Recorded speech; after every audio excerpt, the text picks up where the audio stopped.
So we're really using the leg extensions as a good warm up the knees, get some blood flowing through the quads, make sure the joints are nice and lubricated before we move on to heavier squats.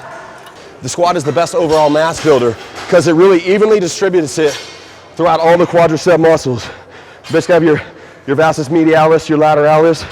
So it's evenly distributed between basically all four of the quadricep muscles. All right, Josh just said that the squat is the best overall mass builder.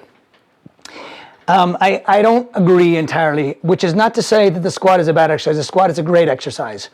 But what I do want to say is the quadriceps job is to straighten the leg, to straighten the knee, to extend the knee. And the leg extension could easily be equally good because when a muscle is working at its maximum, it doesn't know what other muscle is also working. In a squat, you're doing a compound movement, so you've got the glutes working, you've got a little bit of the inner thigh working, you've got the quadricep working, but a maximum effort quadricep contraction is a maximum effort quadricep contraction, regardless of what environment is doing it. So if you're doing a maximum leg extension, you could be getting maximum stimulation to those quadriceps equally well. It's not like this is a shaping exercise and the squat is a mass building exercise. People tend to think that primarily because they can use more weight on a squat. But that doesn't necessarily mean that the quadricep is lifting more weight. If you're maxing out on a leg extension, how much harder can the quadricep work than a max leg extension? Maxing out is maxing out. Also, when we go as deep as we're going, what I was always told is hams to calves. Full squats for full quads. Hams to calves. Hamstrings to calves. What he's talking about is, and he also said, full squats for full quads. To suggest full quads is a result of full squats or full range of motion is not necessarily correct, because that would suggest that a partial range of motion would only partially develop the muscle. Which part? The upper part, the lower part? No. All muscles have an all or nothing principle of muscle contraction, which means muscles develop and they contract from origin to insertion if they work at all. So a quarter squat, a half squat is not going to partially develop that muscle, although it would not give you as much stimulation as a full range of motion. But bringing the squat all the way down, hams to calves, arguably, and we'll notice here in just a bit, arguably is risky for the spine and also risky for the knees. Full squats for full quads. So you see people doing partial squats. Well, that's actually not the best motion. You want to use all the muscles and stabilize, so you also want to use the hamstrings and the glutes. The deeper you go, the more overall leg support that you get. When you actually use the knees as shocks and hit the brakes, well, that's where you get a lot more knee tension when you actually stop. When you travel through the whole range of motion, you're allowing every muscle to stabilize. People do say if you have any knee injuries, you'll hear, and it's not really through scientific research, but you hear people saying if you have knee injuries, avoid the squat. Well, a lot of scientific research has proven that squats are the best thing to strengthen connective tissue around the knees.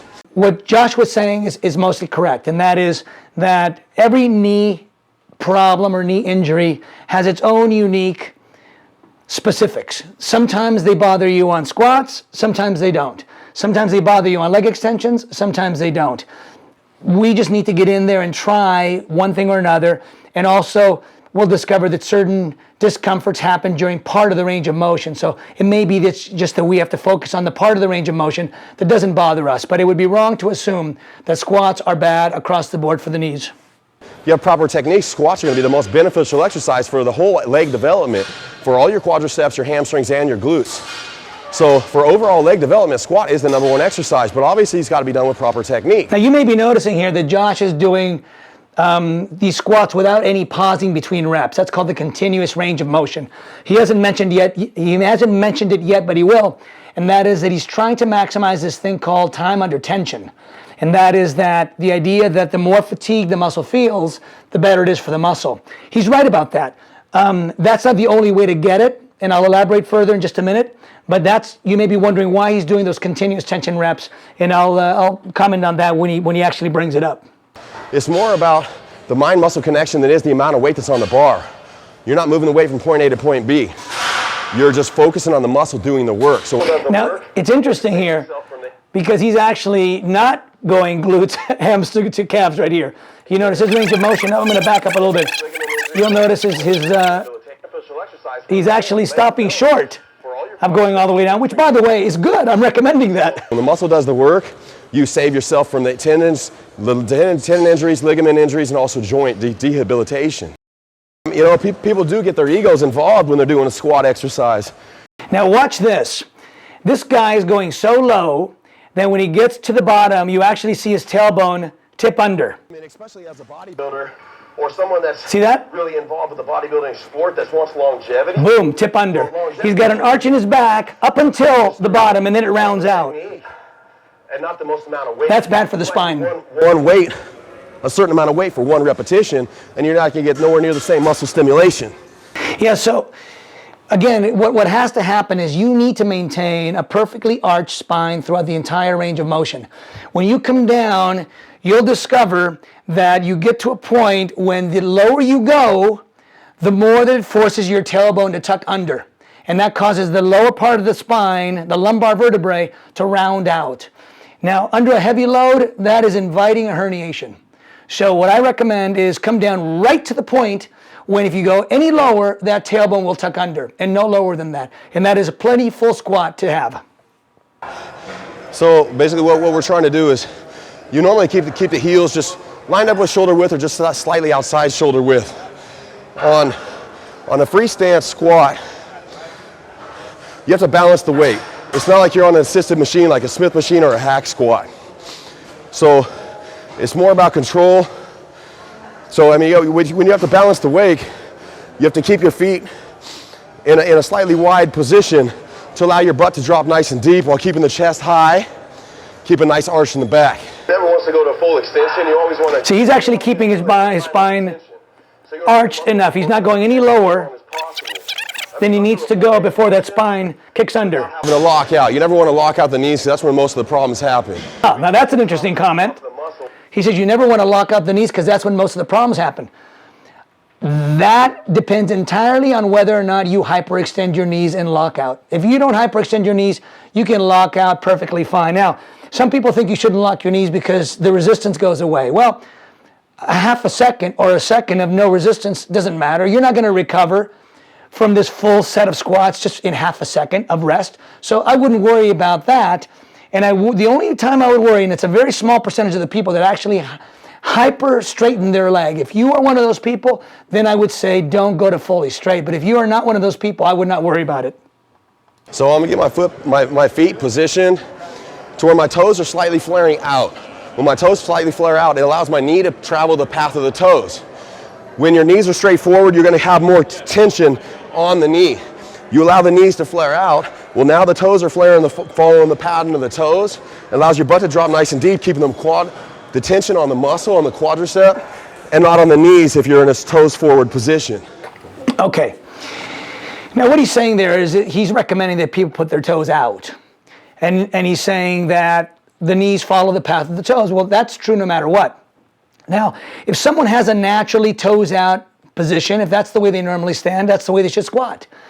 If they try to turn their toes in and it tends to torque their knee or tends to torque their hips, then I would discourage it. I mean, the squat should be from as natural a stance as possible. But what I would say is this: if your toes are out too far, then and your knees are going out right over your toes, you're going to get more inner thigh work, and that is going to be less thigh quadricep stimulation than you would otherwise get. So when I do my squats, I do them perfectly toes straight ahead, knees straight ahead.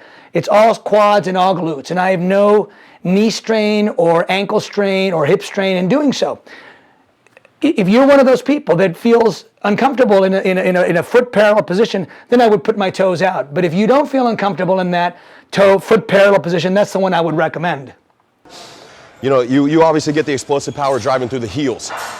So that's actually part of the reason that you do flare your toes slightly out, to allow more pressure on the heels. If you keep the toes pointed straight forward, you're going to end up rising up on the toes because you're going to be leaning over the knees. Now that's interesting. He's saying that the only way to keep pressure on the heels is to put the toes out. I keep my foot flat on the ground, feet parallel to each other, and I'm pushing flat. Now, This depends entirely on your degree of Achilles tendon flexibility. If you don't have a fully flexible Achilles tendon and your heel tends to come up, you can turn your toes out a little bit, but that's not going to solve the problem for you. Your situation is going to require that you put something underneath your heel, a little 2x4, a 10-pound plate or something like that, so that you can still be putting weight evenly on that whole foot and not be leaning forward because your Achilles tendon is pulling your heel up. So you're causing knee problems, and you're actually going to end up lower back problems because you're going to end up leaning forward. So the reason you're going to press through the heels, keep your heels planted. You want to think about attaching yourself to the ground like a tree trunk. You want to have a stable base to drive explode power up through the top. It's not about the amount of weight. It's really more about the mind-muscle connection. Feeling the muscles contract as you're doing every repetition. So it's not just about moving the weight from point A to point B. It's about feeling the muscle contract and driving through the muscle. I definitely agree with that mind to muscle connection. I think that's vitally important in every single exercise, in every single set, in every single rep. In fact, oftentimes I resist the temptation to look in the mirror because there are things happening, that are around you or unrelated to your quads. If you're squatting, for example, you might notice that you have a zit on your face and all of a sudden you're distracted. Sometimes I just look at the ground or I'll look at a blank wall and I'll do my squats in front of the blank wall, so I'm totally focused on what I'm feeling. In fact, my training partner, I tell him specifically, everything you need to know about what's happening in the squat is happening right in front of you. I recommend looking at the ground, your head is forward, and you can see your knees, you can see the weight, you can see everything you need to see right in front of you, and you can feel what you need to feel. It's vitally important that you keep your spine arched. That mirror is not going to inform you whether your spine is arched or not, but your senses will tell you whether your spine is arched or not. So don't let visual things distract you from what you're feeling. You need to be connected to your body in terms of how it feels at all times during every rep of every set. So muscle gets stimulated with time under tension. The more amount of tension that you can keep the muscle under, the more growth, the more stimulation that'll happen. Okay, here he's talking about time under tension, right? And what I told Josh was that it's really actually time and fatigue. What matters more than anything else is how much time that muscle is experiencing fatigue. So it's a little bit of a catch-22 in a way because, the longer that the muscle has in fatigue, theoretically, you could say that it needs to be less weight. That's why drop sets are so good, because you can start with a heavy weight and only drop it as much as you need to in order to keep that fatigue going. But the reason fatigue is so good is because it drains that fuel reserve around the muscle fiber. And the more that you do that, the more that you cause that sarcoplasm, the fuel tank around the muscle fiber, to overcompensate by overstoring fuel, and that creates a bigger volume to the muscle than would be had if all you focused on was heavy weight, low reps, and only working on that muscle fiber. Let's go, Big Josh. Smooth, press it out. The bar should be stabilized more on the trap muscles. So when you have them farther down on the upper back, you're keeping the bar more centered over your spinal erectors, over your lower back. The more you place it higher up on the neck, the more you're going to end up leaning forward and causing the spinal erector tension, the lower back tension, which causes a lot of herniated discs. All right. I don't know if you heard what he said there, but what he was saying was that it's not a good idea to keep that bar very high on the spine because it'll tend to pull you forward. That's 100% correct. What you really want to do is get that bar as low as you can comfortably on your spine so that the spine or the torso acting as a lever is made as short as possible. The lower you ride it on your back, the better. Now that might cause a certain amount of strain to the shoulder joint to rotate your arm that far back. I prefer dumbbell squats actually, where you hold the weight alongside your legs. For that reason, because the lower that weight is, the less that I'm using my torso as a lever. You're still loading up your quads, of course. They're using as much weight as they would, in fact, maybe more so. But what he's saying there is to put it low on your trap, and another reason why that's good to do that is because the trap also acts as a cushion. I still have a little sensitivity in my upper spine where I touch it right here, where I remember that bar would really push against that vertebrae up there. And I still have a little tingly numbness from having that metal pushing against that vertebrae. So it is a good idea to keep that bar riding low on your traps. So bar placement is very important. Keep it just on the upper back to allow the weight to be centered basically directly over the feet. Yeah, so a lot of times when people are really tight through the gastrocnemius, through the calf muscle, and also so the calf muscle gets really tight, and also the tibialis muscle gets really tight. So that makes, when you're really tight through the calf and you don't have too much flexion at the ankle, it makes the perfect squat technique a little bit more difficult. So what you see a lot of people do. Yeah, see here he's talking about the lack of flexibility. He said the calf, but it's really the Achilles tendon that oftentimes is not flexible enough to allow that foot to bend enough when you're in the very down position. In those people, in those cases, the person rolls forward onto the balls of their feet, and that causes the entire weight to shift forward. That throws the whole dynamic off. It could ruin your spine, it could ruin your knees. So that's why it's very important that you try to stay upright and compensate for that lack of flexibility by just bringing your heels up with a little bit of a board or a 10-pound plate. Really, the best thing to do is try to stretch the calf muscle out, whether trying to plant your heel and step it forward and really stretch out the calf muscle, or even just doing like weighted stretches on a standing calf raise to where you can allow your heels to drop nice and low. Those legs are springs. Coil them up and drive them. Explosive. Come on, explosive. Yup, good start. Yup. Explode.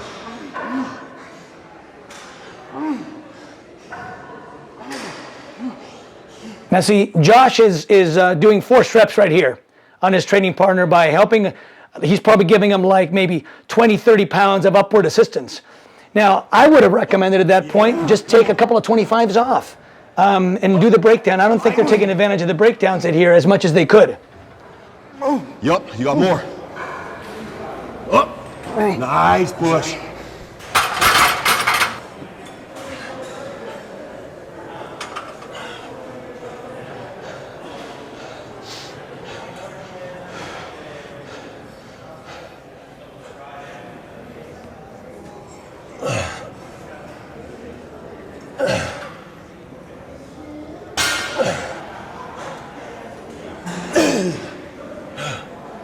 Come on. Come on, make it hurt. Let's go.